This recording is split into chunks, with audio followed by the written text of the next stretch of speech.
بسم الله الرحمن الرحيم.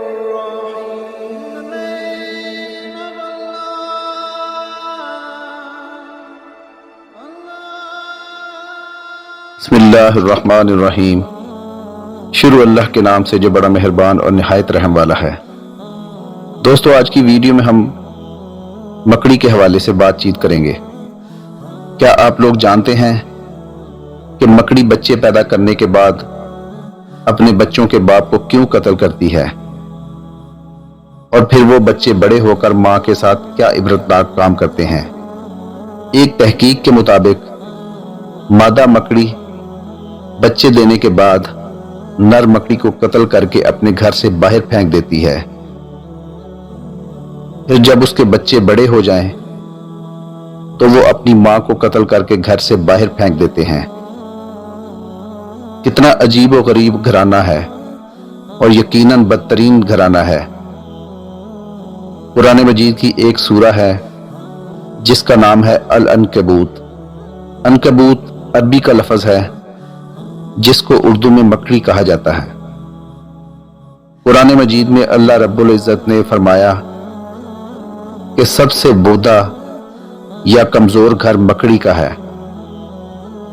قرآن کا معجزہ دیکھیں، ایک جملے میں ہی اس گھرانے کی پوری کہانی بیان کر دی.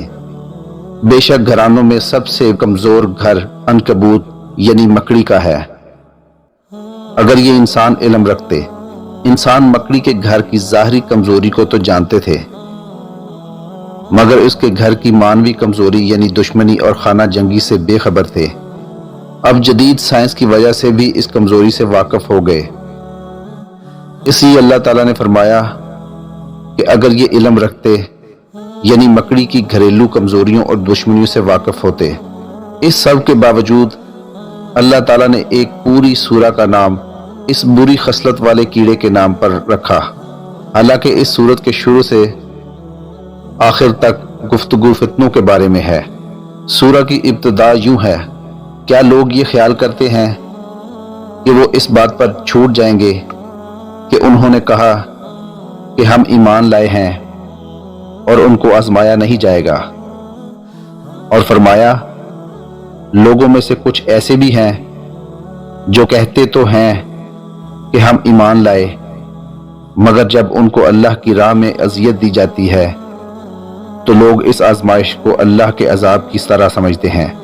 اب ذہن میں یہ سوال پیدا ہوتا ہے کہ مکڑی کا فتنوں اور آزمائشوں سے کیا تعلق ہے؟